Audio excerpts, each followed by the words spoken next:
Hello and welcome to the Client Experience Revolution podcast. I am your host, Raya Gonzalez, and I am here today with Kristine Schwartz, and we are going to get down and dirty about vision. I love it. Welcome.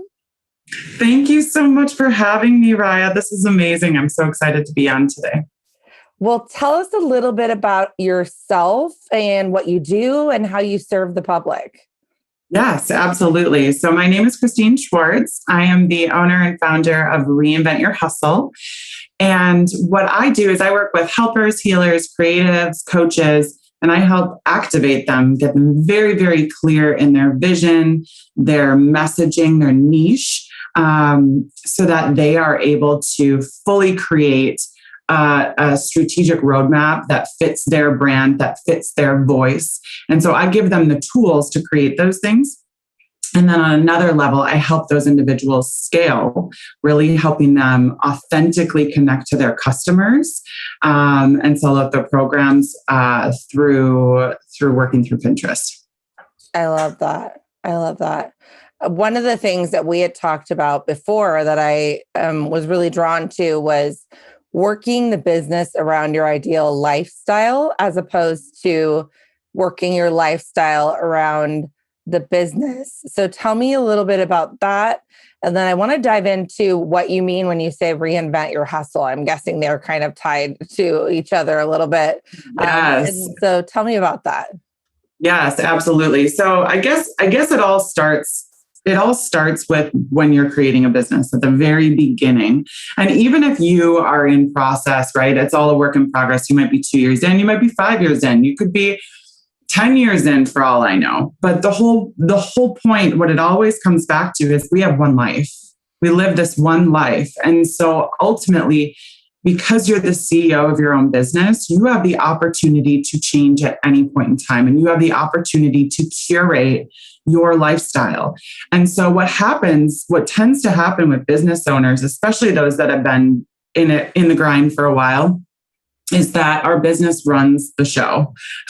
It runs our schedule. It runs our lifestyle. And so you have the unique advantage, if you are at the beginning stages of your business, to create and understand the lifestyle that you want to create before you create your business. And so you can build a business around the lifestyle you want to create. And I'll give you that example when we start talking about Reinvent Your Hustle.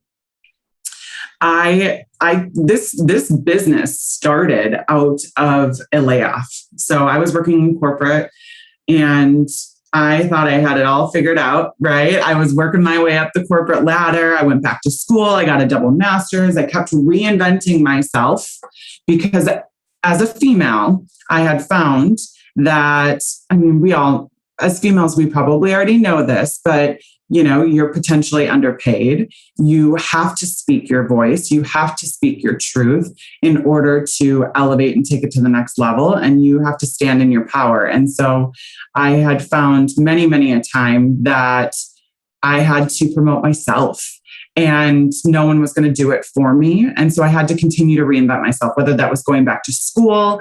At one point I felt very stagnant and I said, okay, I graduated, time for a raise. And they were like, nah, sorry, retail isn't doing so hot. So I had to take another position. And so I had to make those choices, those decisions, continuing to reinvent my path. And that's really where Reinvent Your Hustle came from.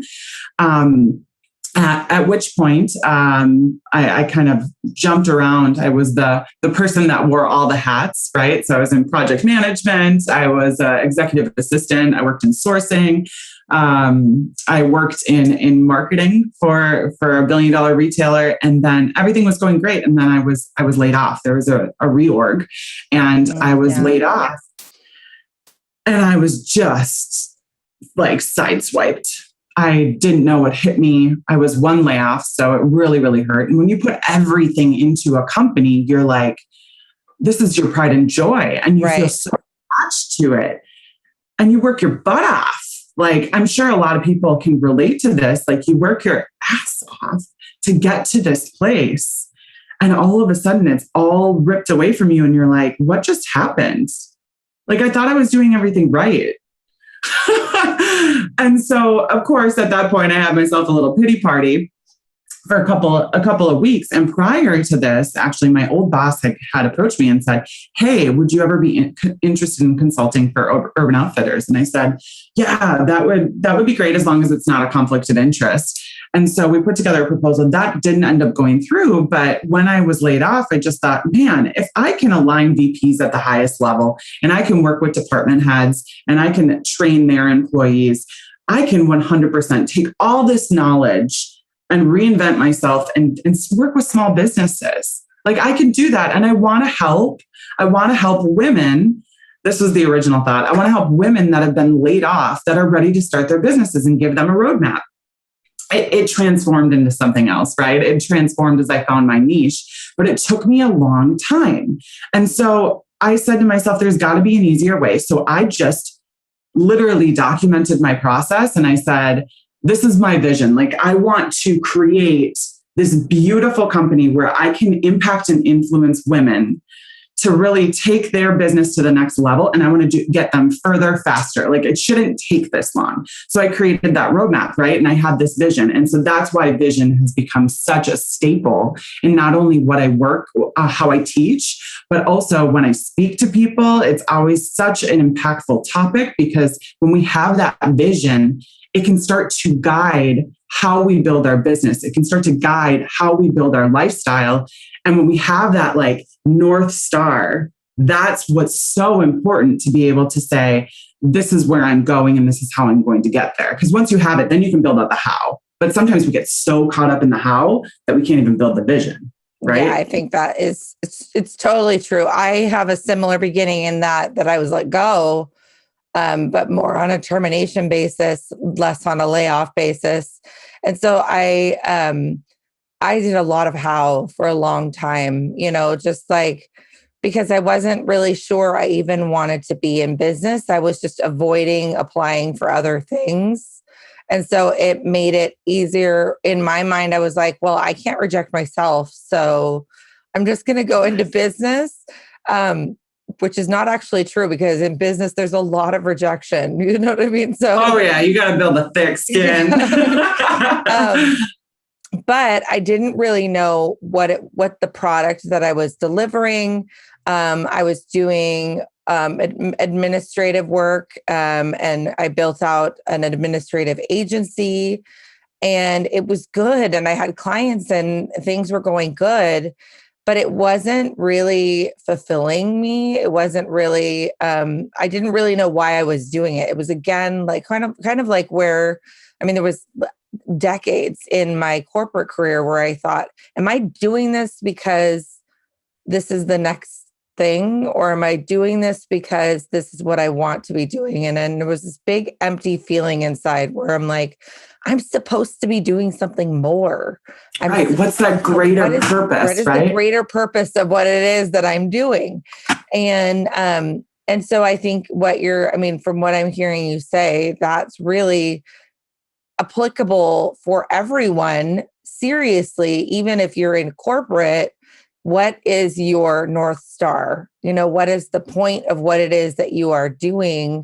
Because then it guides these decisions along the way. And so I think that's really, really important.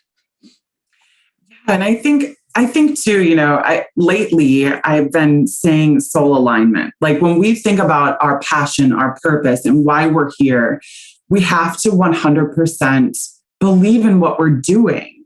And when you feel so connected to what you're doing, when you know where you want to take it, that's when you can truly impact and influence greater than you ever thought you could. That's when your energy is so transparent, right? Like that's when you can feel that you're making a change in somebody else. That's when you can see the transformation. And so it is beyond important to take a step back and just ask yourself, like, what do I truly want? Right. And we're going to talk through, I have a 3-step process I'll totally bring you guys through. But ultimately, like when you connect to that soul aligned purpose, and that's why I work with impact-based entrepreneurs, because I know and I see the domino effect, and it's just so fulfilling to watch it unfold.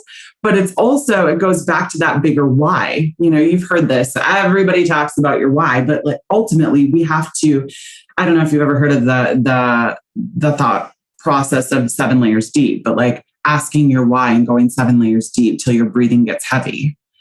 And really digging to the core and the root of why you're doing what you're doing, or questioning yourself. Because we question everything else. Why aren't we questioning ourselves? And is this truly my purpose and my passion? Right. Yeah. Well, tell us, let's go into the 3 steps. Let's talk about that.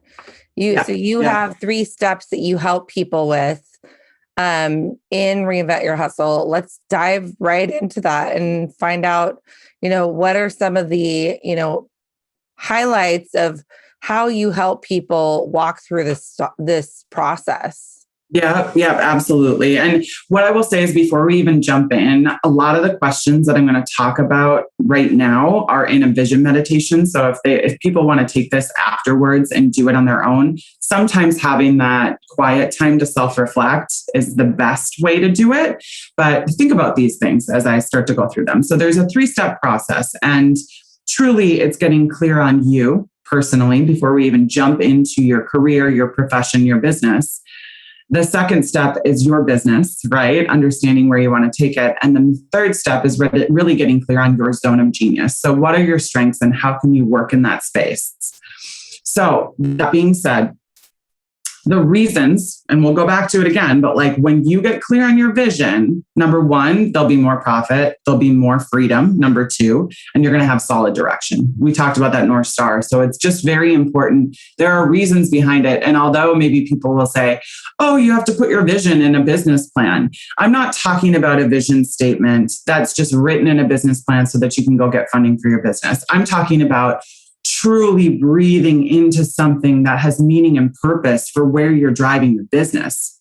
So just to be very clear, there's a big difference between creating a vision statement for your business and getting very clear and looking inward as to what is important for you and your life. Absolutely. All right. So step 1 truly is about the personal. So because your business, your profession is part of your life. Think about how much time we spend in our business, right? We need to focus first on where we want to be personally. We have to ask ourselves, and if conceptually this is too hard, and I will say before I even jump in, I would ask you not to think about the how of getting there. I would just say, what would that ideal state be? Right. Like look at the end result of what you want versus like a lot of people, it's very hard for them to conceptualize this because they have that analytical brain. So take a step back and just say, let's just pretend we're not mapping out the how. Let's just say, this is where I'd love to see my business. This is where I'd love to see myself personally, etc. So we're going to jump in. So a couple of the questions that I always ask is number 1, in 5 years in an ideal world, what do you want your lifestyle to look like? And that takes a few minutes to think about. Could take an hour to think about. And if 5 years feels too far out, then just say 3, if that feels better to you. But ultimately, what do you want your lifestyle to look like? And so you can dig in by asking questions like, where are you living? What do you want your family life to look like? What are the most important things in your life? Whether they're important right now and what will be important to you in 3 or 5 years, right? That can totally change based on where you're living and what you're doing. What are your core values that live with you each and every day? And when it comes to your future, what are those things that you cannot live without? When I started my business, I'll give you the example. I knew that I wanted to work from anywhere. And this was before the health crisis. Right. But I knew I wanted to work from anywhere. I wanted to have the freedom to be able to work from home, but also travel and work from anywhere. So that was part of the lifestyle I wanted to create. I've never tied down, brick and mortar because that's not what I wanted. So getting clear personally on what you want is so important so that you can start to curate that business around it. So start to ask yourself those questions about what are the most important things in your life and what you really want to see your life look like. The next step is really, I'll say professional, because I know you have both entrepreneurs and professionals that listen to this. So I want you to ask yourself, where are you working? In 3 or 5 years, where are you working? Are you working for yourself or are you working for someone else? Do you have a side hustle? Do you have a team? And if so, how many people are there? How do you lead? What do you want your customers to say about you in 5 years? What do you want the media to say about you in 5 years? Because the media will be saying something about you in 5 years. If you're dreaming big enough, if you put something on paper that is big enough, and maybe that's not the ideal for you. Maybe you want a simple life and there's nothing that is perfectly okay. Like this is your vision, right? This is your vision. Maybe you always want to be a one-man team. You do not want a team underneath you. Maybe you only want contractors underneath you. Maybe you're in a professional career and you love managing, but you don't want to manage people. You just want to manage that department. So there's so many different things that come into play. What does the community say about you? What types of impacts have you orchestrated over the years? And this is really, really important. So this goes back and will weave throughout your business and throughout your career. Think about the results you want to provide people. Think about the transformations you want to provide people. And that will start to identify what the community will say about you, what your past clients will say about you. That will start to be defined truly by testimonials and referrals, et cetera. So what are the impacts that you've created in your business or in your professional career? What does work-life balance look like for you? And truly, what does ongoing personal development look like for you in your vision? Like, where do you want to take it? Who do you want to be coached or trained by? Who do you want from a mentor perspective? I remember in corporate, of course I would want the CEO to mentor me. That would be amazing. Executive and training, like that would be incredible. From a personal professional development space as an entrepreneur, I invested huge into myself this year because that was so important. But what could it look like in 3 years? Oh my gosh. It's just so exciting to think about how you can grow leaps and bounds just by having one person in your life that is able to influence and provide you with that mentorship. I've seen that too, actually, I think almost from the very beginning, I've had some sort of business coach in this process because I knew I was over my head in the very beginning. And there was somebody that I didn't really understand the whole coaching world.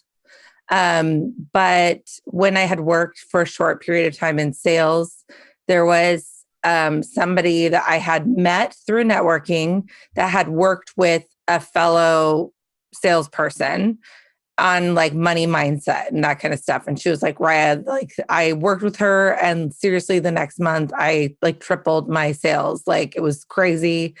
And so I knew she was a business coach. And when I went into business, I called her and I was like, what do we have to do? Because I don't even know why I'm in business. Like you know what I mean? Like if I'm going to do this, it took a minute for me to accept that I was in business. But once I did, I've always been like an all-in kind of person. But I also knew that I didn't know what I didn't know. Or as I like to say, nothing, Jon Snow. You know what I mean? Like, and so it's over the years, I've had a series of different mentors and they've all brought their own flavor to what it is that I do and how I see business and how I see myself in business. And I think that's important for people to know too. Like, number one, working with somebody, a consultant, a coach, working with somebody is so important for you to get outside of your head because we like get so caught in our head. And also, like sometimes you can't see your North Star through all the crap. You know what I mean? So sometimes somebody else you can lay it out, like answer all those questions. And we're not even done with the questions yet, but I just had to interject here. Answer all those questions and you still can't see it. But you've just laid this beautiful map out where someone else can say, like, oh my God, like, it's so clear. Like, can't you see where this is headed? And you're like, no, because I'm like, there's weeds and I'm stuck in the weeds. And then they're like, well, let's just push the weeds over here and push the weeds over here. And now look what you've laid out. This is so amazing. And then, thirdly to that is the people that you meet along the way, like other people who are also on this journey of self-discovery, who are also, especially for entrepreneurs who are putting yourself out there. And if you're networking and you're realizing like, dang, it takes some balls to go into business. Like it takes serious gumption to put your life on the line and to really put yourself out there. And so you like, it's almost like we look at each other, we're like, I see you, boo boo. You know what I mean? Like, I know what you're doing. You know what I mean? Like, because I'm doing it too. And it's hard. It's hard, Oh, yeah. but it is also very rewarding. And so, I just think that I needed to put that little plug in there because I think it's so important. Like all these things, we can often put some of the pieces together for ourselves, but sometimes it's verbalizing it to somebody else who has a less emotional attachment to the outcome. Absolutely. Say, okay, here's what I hear you saying. This is what I've seen you map out. Don't you see where this is headed? Like, just from what I know about you, like, don't you see it? And if you don't see, then having somebody say like, can you imagine this? You know what I mean? Or like, does this resonate with you? You know what I mean? And being able to, kind of go from there. So sorry to interrupt, but I just was like, no, you're fine. I love that. I tell people all the time, sometimes you just need someone to listen and pull those things out of you. That's why I created a vision meditation separate from this, because sometimes you need someone to ask you the questions in quiet so that those things can be pulled out of you. Oftentimes, like you said, we get so in our head and it's right in front of our face, but because we're so close to it and we're so attached to the outcome, that we can't understand different ways of seeing it. And so absolutely having an advocate, having a mentor, having a thought partner, having a coach, having a consultant, whatever it might be that you need, and any type of partner that will help you elevate to the next level and truly be able to see things from a different point of view. And that's that growth mindset, being okay with listening to somebody else and taking their feedback for the betterment of you and getting to that highest self and that highest place in business, wherever that is for you. So, yeah. Oh, I love it. I love it. That's what I say all the time. I'm totally on board. I love what you're saying. So as you're thinking about these questions, and what I would go back to is if this feels hard to you, right? Sometimes you need to have someone ask these questions for you, or you could download my vision meditation and that'll help guide you along your way. And we should talk about meditation in a minute, but let's talk about it right freaking now, because I've never been able to, but I should say I never prior to this year been able to effectively meditate because my brain won't shut up. And what I found is that it takes the right type of meditation. So I'm a more guided meditation type of person, less like ethereal music and being able to do it on my own, or less of like breath work and like quiet. If I do breath work and quiet, I will A, fall asleep, or B, I will like it'll just be like a train wreck of thoughts. When I have a guided meditation, I often will visualize.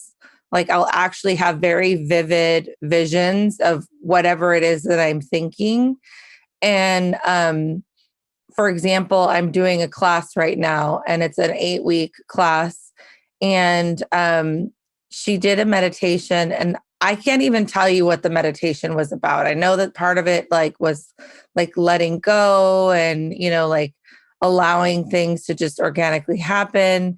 And I like was transported in this meditation to, I grew up in Carnation, Washington. So Carnation is a little tiny like Mayberry town, and it's at the crux of two rivers. So there's a lot of like in the summertime, you go to the river and there's a lot of inner tubing. And so you'll float down the river. And I remember in this meditation, I remember like it was so long ago, it was a couple of days ago, I've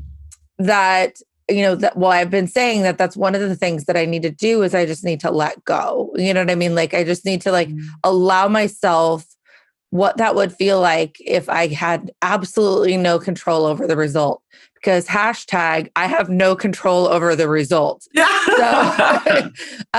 I just allow myself, unfortunately, the illusion thinking that what I do will control the result.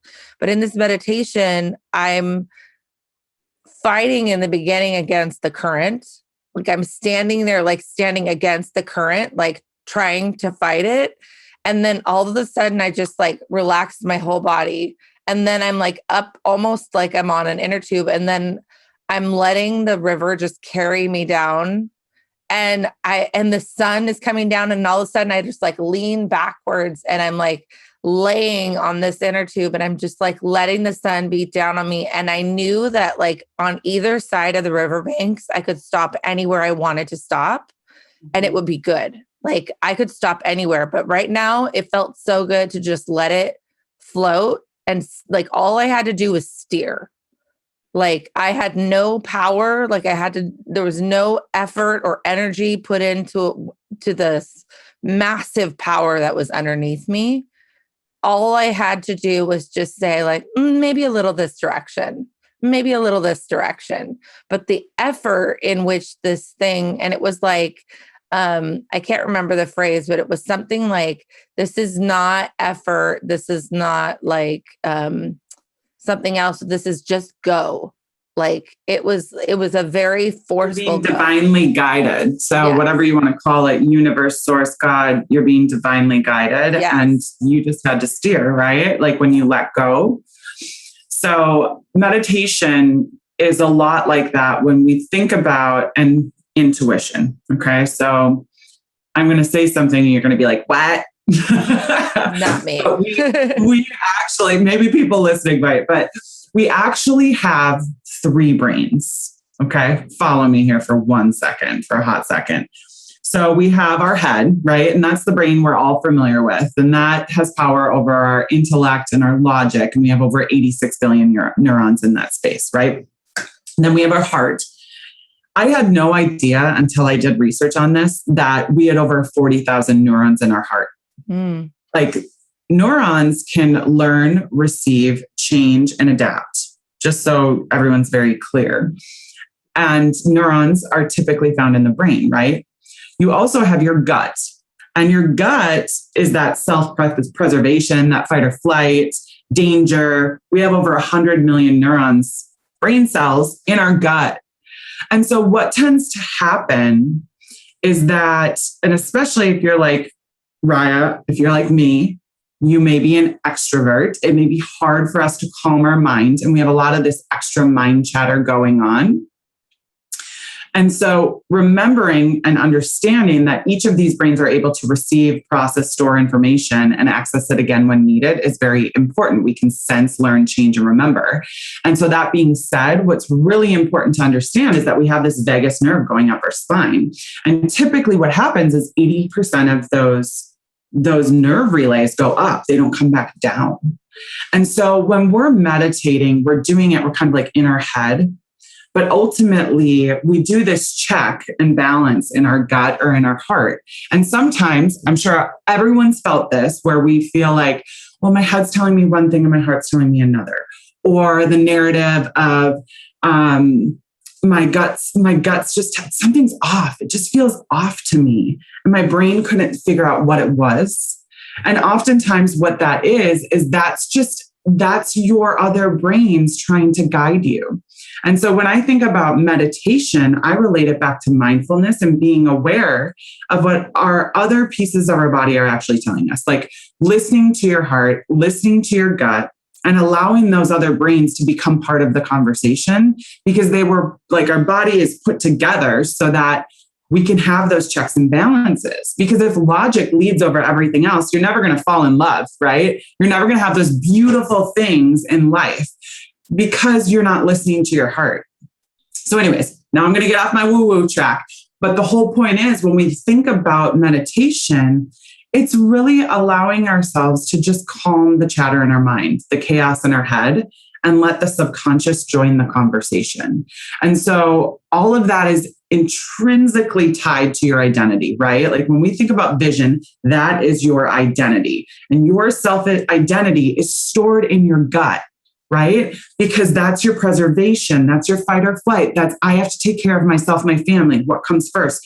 And that's where we get all of these these messages. And so we have to remember that, like, when you're creating a vision, you have to step outside of your head for a second. And that's why I say we don't want to think about the how. We want to think about what do we truly want? And in our heart of hearts, you've heard that expression before, in our gut, like, what do we truly want? And so we have to step outside of like this logical brain for a half a second so that we can let the other brains join the conversation and build a vision that is truly meaningful to our whole self, and not just like what feels logical. Yeah. I think there's been times too where I've said to people like, and if you're not listening, or if you're not watching us, but I'm going to motion with my hand, but I've pointed to my head and I've said, like, I hear what you're saying and I understand, like, I totally get what you're saying, and I'll point to my head and then I'll point to my heart, but I'm like, but I don't get what you're saying. Like, I need to move it from my head to my heart. Like, right. I logically, that makes so much sense, but I don't feel it. You know what I mean? Mm-hmm. Like, even if everything in me says that that's the truth, I don't feel what you're saying. And so I'll like do this motion where I'll say, like, I need it to move from my head to my heart. And that's, as much as we'd like business to be, cut and dry, and as much as we'd like vision to be something that we can decide and put on a piece of paper and have it be, a static thing that we move towards, especially as women, especially as living, breathing, emotional creatures, we can't. Like, it has to move from our head to our heart, and sometimes it has to change. Sometimes, life changes and we have to reevaluate. And sometimes we have to say, like, okay, what does 3 years or 5 years from now look like? Mm-hmm. Okay, so now maybe I have a child, or maybe I have a different life circumstance, or maybe I have an ailing parent, or maybe I have a health condition, or, whatever it might be. Or maybe I just hit a bigger number than I ever thought that I could ever hit in sales ever. And so what I thought in 5 years is completely irrelevant because I have already hit it. Exactly. I love that.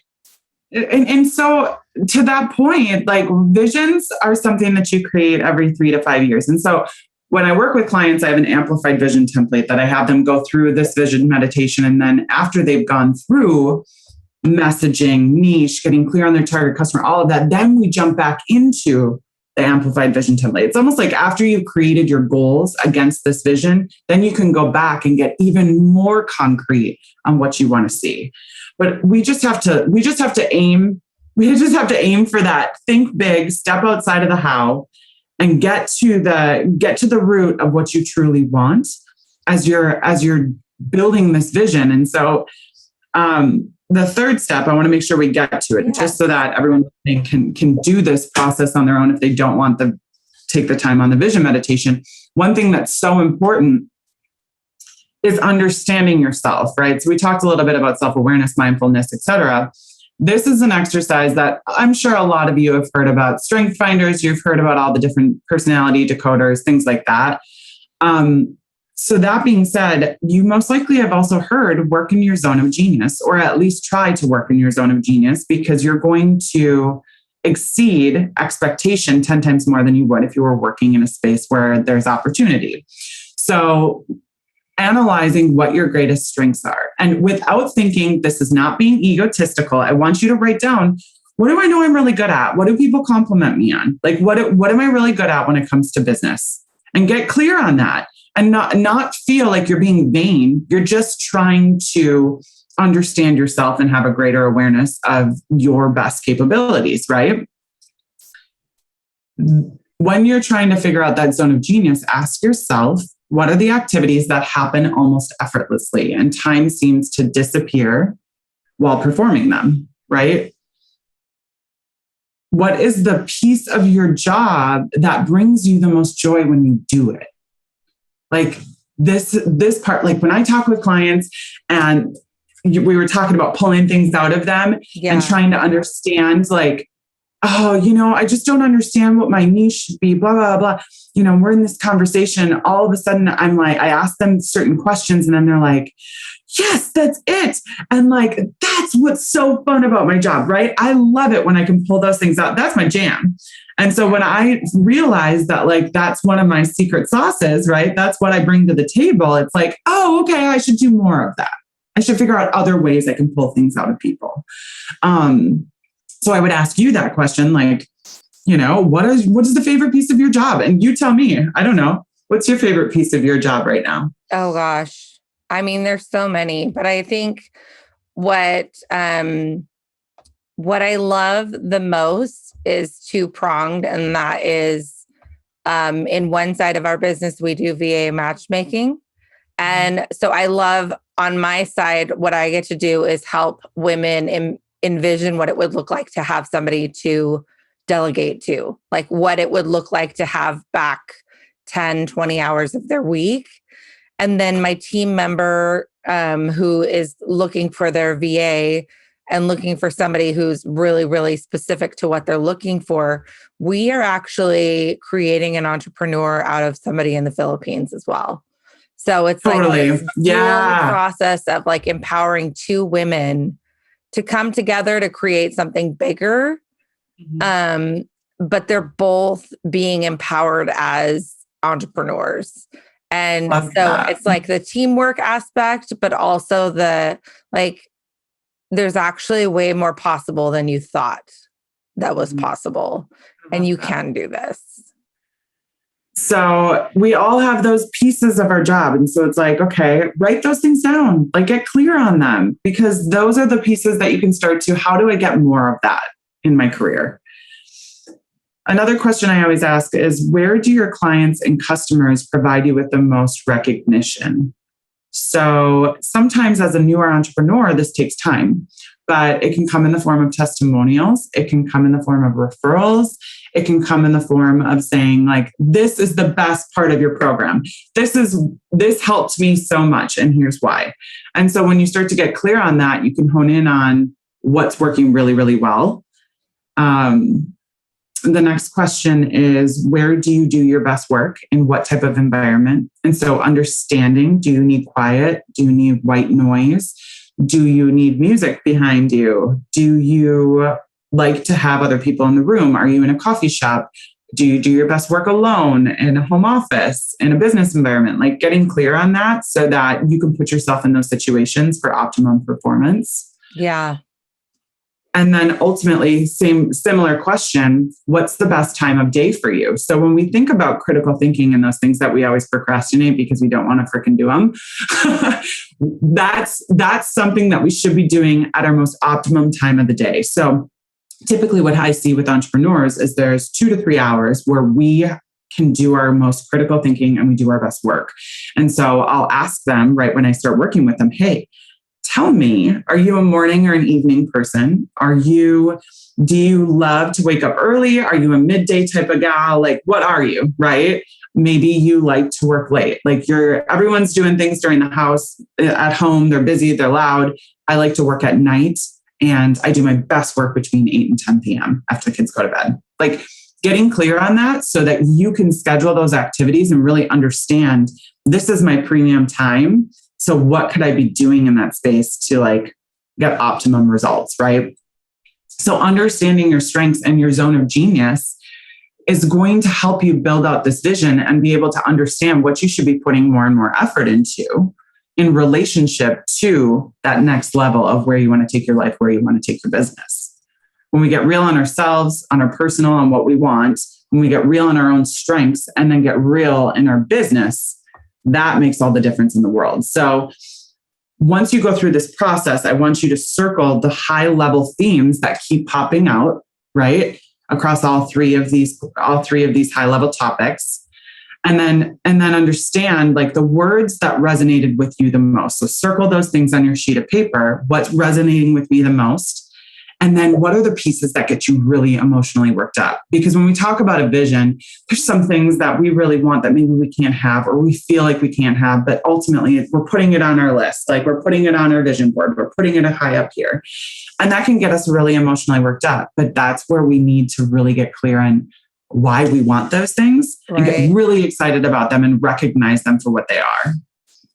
So what do you think?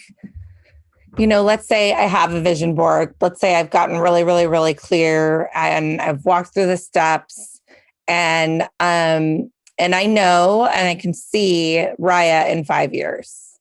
So now what?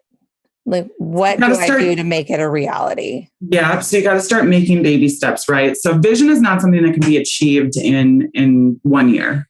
But what we can do is create goals for year 1, year 2, year 3, and just say, this would be optimal, but let's just start right now. How do we live into that vision, right? We got to get clear on what we can control right now. And so if Raya says that she wants to add a whole nother facet of her business in 3 years, like that's what it looks like. She's going to add on another segment. What could I start working on now that could prime the pump for later? The example I'll give is like when I started my business, I said, I want to be able to work from anywhere. Okay. This was a vision for my husband and I when we got married. And I said, I would be great if we were both at home someday and we could just travel or we could work from home. And so it was interesting when I was laid off, I'm like, I'm not going back. Like, I'm going to work from home because this is part of like our bigger vision. And so it's taking a step back and saying, how do I start to implement some of these things now? And ultimately asking yourself, what steps can I take right now? I love that. I love that.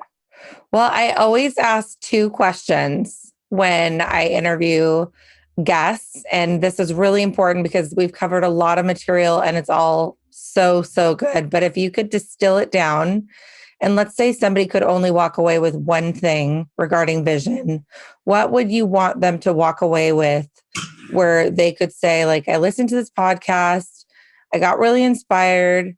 I don't remember everything. I do have the social media handles in the show notes though, so I know how to get a hold of this thing. But the thing that really stood out to me was, what would that be? The biggest thing to walk away with is that creating a vision does not have to be hard, and you just have to start. You have to take that quiet time to look inward and to ask yourself the questions. Because if we don't set aside the time, then we just keep going throughout our days. And all of a sudden the year has gone by and we haven't created this vision and we're not working towards anything. And so you just have to start. You just have to schedule time right now on this podcast, or if you're driving, when you get done, write it down. Like, I'm going to spend some time like doing a little bit of work on me. This is my personal development for the week. Like I'm going to spend some time working on me. I don't care if you have to wake up an hour earlier next Monday, like rock it out. Spend that time on you because it's going to pay dividends later, right? It's like investing in stock or throwing something into your Roth. Like, be smart about it. Do it now so that it triples, quadruples, 10 times your expectations later. Take the time, just start now. I love it. I love it. And then if you could pick of all the things that you've been given in your lifetime as for wisdom, what would be the greatest piece of advice that you've ever been given? Mm-hmm. I once had a mentor who said to me, and this is as I was reinventing myself, right? I was telling you at the beginning of this, like, I was reinventing myself and it felt like such a struggle. And he said to me, Kristine, if you don't reinvent yourself every 2 years, you're going to get stale in this corporate environment. And so I said, okay, all right, fair enough. I'm going to, and he's like, apply for the job, get a promotion, like figure out what it is. What's that next level? Every 2 years you need to. And so I've taken that, I took that in corporate, and that's what got me through next level jobs. But then I took that to my business and I said, what's the next level? And that's so important when we think about adding on to our business, scaling our time in our business, understanding what that next level financial income could look like, and building out a plan of getting there. So it's 100% applicable in professional careers, as well as when we start looking as entrepreneurs, we need to get very, very clear on how we want to elevate our business and what those next levels are for us, and how are we going to continue to reinvent our businesses and take that next step. I love that. I think we don't do enough. We do a lot of thinking in our head, in our business, but we don't do, and we do a lot of like, this is what I wish would happen, but we don't do a lot of thinking, how can I transform in 2 years, in 3 years? What can I do that would transform, instead of the tactics of like, oh, I'm going to do an online course, or I'm going to launch this marketing campaign, or I'm going to do this, like whatever it might be. But what could I literally do on a personal level to transform so that my business also transforms in the next 2 to 3 years? That's awesome. Yeah. I love that. And that's one of the things. That's why I pulled strategic planning from corporate and said, how do we bring this to a small business level? Because we all can be doing it. We all can be reviewing the year previous and saying, okay, what does it look like next year? Or when are we going to roll this out? Or what could that big thing be in 2 years? How do we prep for that? Like always understanding what's next and knowing that if you're not refining, you're going to get stale. Yeah. Right? We always need to be looking at the trends. We always need to be looking at how we can elevate our businesses and elevate ourselves personally. Yeah. Ultimately, that's what it comes back to, because we are continually growing and changing. And we have to make sure that that's important in our lives so that we can grow as humans and truly enjoy it to the fullest. And you reap the rewards, baby. Yes. Like that's what it's about. That's what it's about. I love it. Well, Kristine, this has been so much fun. I know I have walked away with a lot to really literally meditate on and and really get excited about. I think, sometimes we think planning and looking ahead and doing all these things can be not fun, but really it's about play. It's about playing with what's possible and allowing yourself to understand that even what you think is possible is not even like scratching the surface of what actually is possible. Yes. So I just thank you so much for your time on the podcast today. And we thank all of you for listening and for joining us on the audio and visual. And thank you to everybody. And we will see you next time. This has been another episode of the Client Experience Revolution podcast. I am Raya Gonzalez. This is Kristine Schwartz, and we hope for you a beautiful week.